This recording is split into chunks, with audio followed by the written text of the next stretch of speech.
So, a couple of updates. I've got the drive shaft in, and this is an aluminum drive shaft out of a half-ton that oops, get my light here. Woo, there's light. I shortened it, and you can see there my beautiful weld. I'll show you a little more detail about what I did to this drive shaft.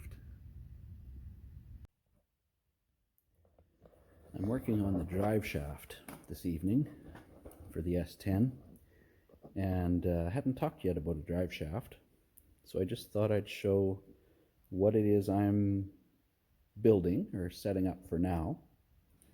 So this is an aluminum shaft, and it came out of a parts truck that we have, a 90s Chevy half-ton. So it is a bigger diameter U-joint than what's here in this S10. So I have bought these conversion U-joints, and the S10 uses an inside clip U-joint, and this drive shaft is an outside clip. But that's okay, because they make these conversion joints. The yoke I have for my transmission is also an inside clip. It's the same as the yoke on the differential of the S10. So they both take the same U-joint that way. Now the only thing was the extended cab short box half-ton is about a foot too long. And so what I've done, I priced out getting this done at a shop and decided didn't want to spend that much on something that may or may not work. So I am doing this myself, or going to try. So what I've done, I cut the shaft. I figured out how long I needed it, and I cut the shaft actually by hand with a hacksaw. The way I marked it out, anytime you have a round cylinder and you need a square line around it, which is, I mean, you would do this on a lathe ideally. You would cut a shaft on the lathe, and then it's going to be perfectly a square cut. But to mark a square cut on a cylinder, all you need is a piece of paper. And so I took a piece of newsprint and wrapped it around.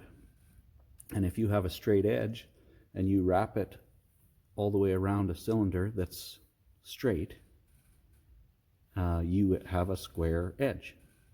Now if your paper goes off on an angle, well, then you're not obviously doing it right. But if it's lined up and it's square. So anyways, that's how I marked the line. I carefully cut it just with a hacksaw. These shafts are surprisingly thin. I didn't even actually measure how thick the aluminum is, but this fiberglass wrap is actually structural. I mean, it's adding a lot of strength to that thin aluminum tube. So yeah, that's how I cut it. Then I cheated, and my brother-in-law has a lathe, so I had him cut the yoke off the end for me, and that ensured that everything there is square.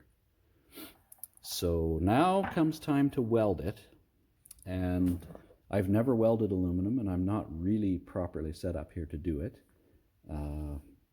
I would think a spool gun would be the way to do this properly.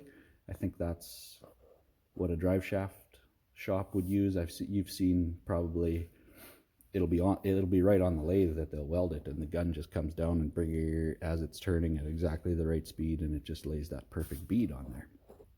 But of course, I don't have that. So what I've done is I just bought 4 cheap little casters, not casters, I guess, just rollers, and I screwed them on this plank, and that way this will just sit here and roll very nicely.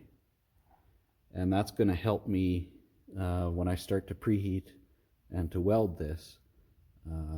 It's going to help me to get a nice, even, I shouldn't say nice. It's going to help me to get a little bit better of a bead on here. So all I'm using is, my welder has a DC side to it, my stick welder. And so to weld aluminum with a stick, you need aluminum rods. These are a Hobart brand 4043,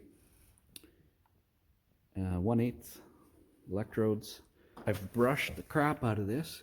From my tests, I can say it's not going to look nice, but I am confident that it's actually going to be a decently strong weld, and that's in the end what we need. Now, having said all that, the reason I'm trying this at all is because it's virtually free. It's stuff I had all this stuff lying around, so for the price of 2 U-joints, we'll give it a try.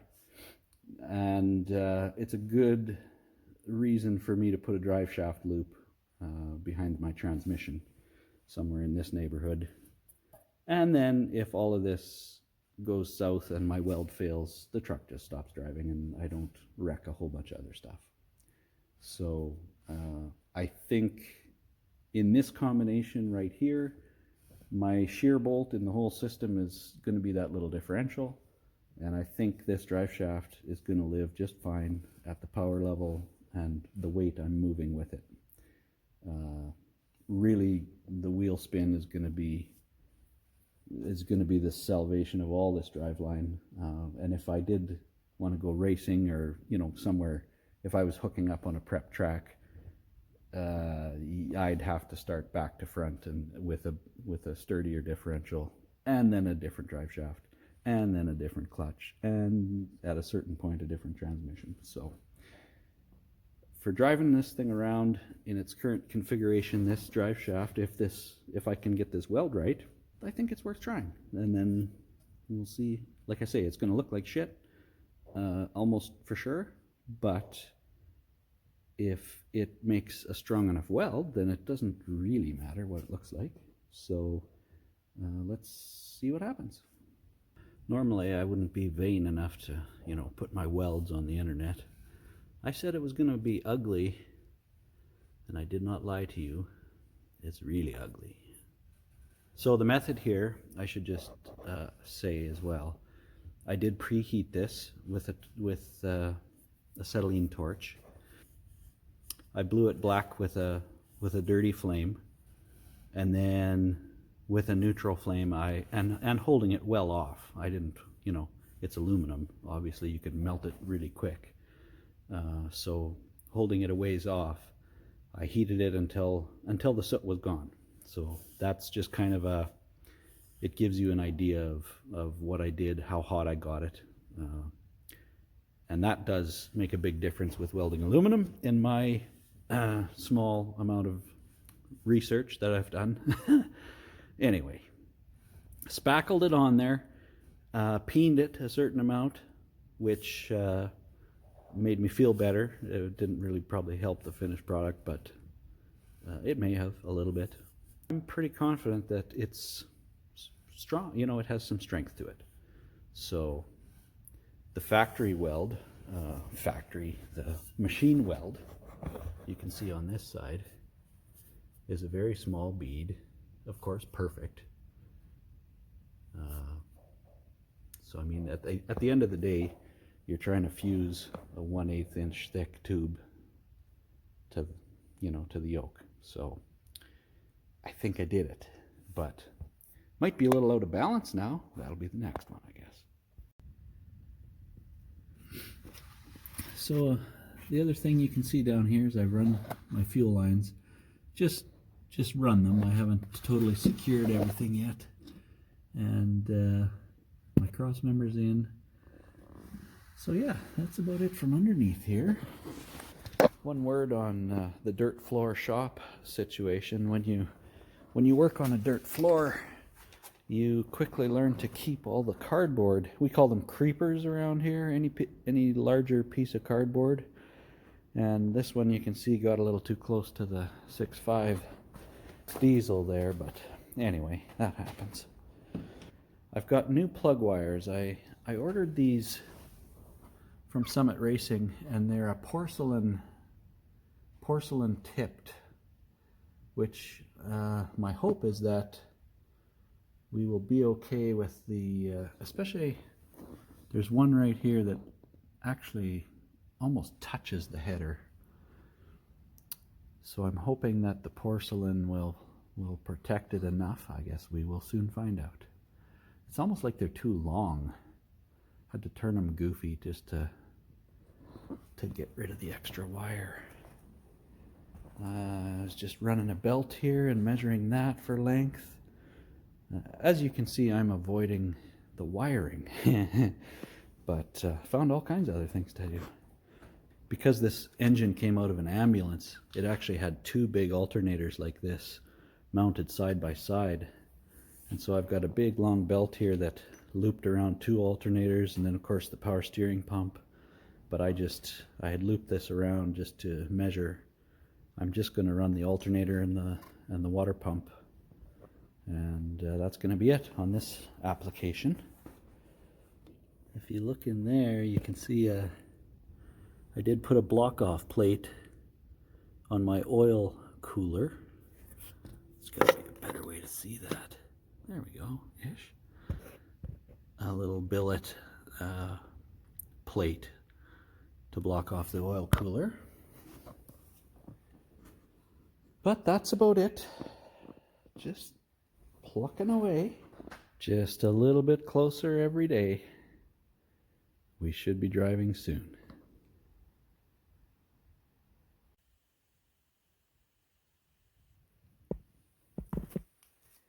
Well, this is just absolutely fine. So I've got some wires connected here on the engine, most of them actually, well, a lot of them, quite a few of them. I'm using a stock harness, and I had mentioned that I might just leave it and just kind of stuff it all up in there and tuck it around. And I decided, easy now, let's just take a step back. So I've decided I'm going to thin this out. Going to pull a bunch.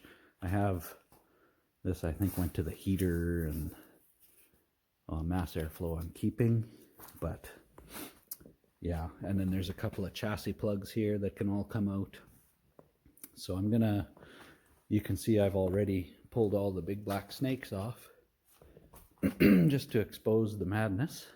And so now I'm just going to pull out the wires I'm not using, and then we'll relume the thing back up, and it won't be quite as big of a snake. Still a snake, just not quite as big. Let's get after it.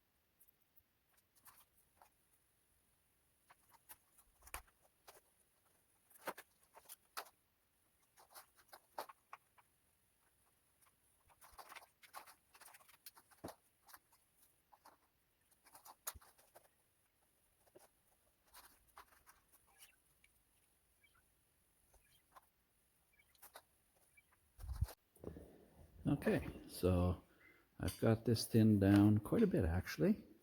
Now, like I said, there's still a bunch of wires to run all the sensors on this engine, but that's a little more manageable. And I've got everything separated down now to these junctions here, which I've got two chassis plugs, or one into the cab and one was a chassis plug, and then this one also went into the cab. And so now what I need to do before, like this, these will all come out right back and get unpinned.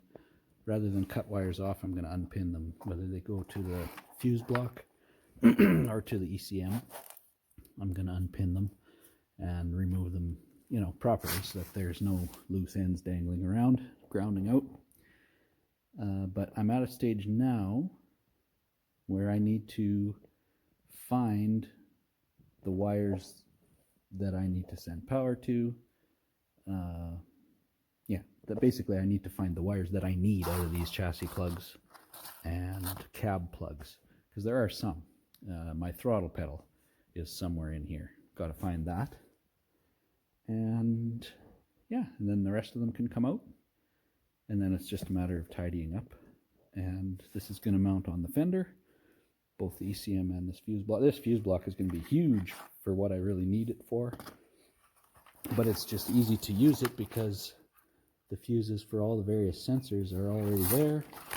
All of these power wires, these pink wires, are all running power to each individual sensor. And they're fused here. It's all, you just need to put power to the fuse block and everything should work. So that is the easiest way to do it. Even if it is a little bit clunky, use a bit more space than it would need to. But yeah, that's where we're at.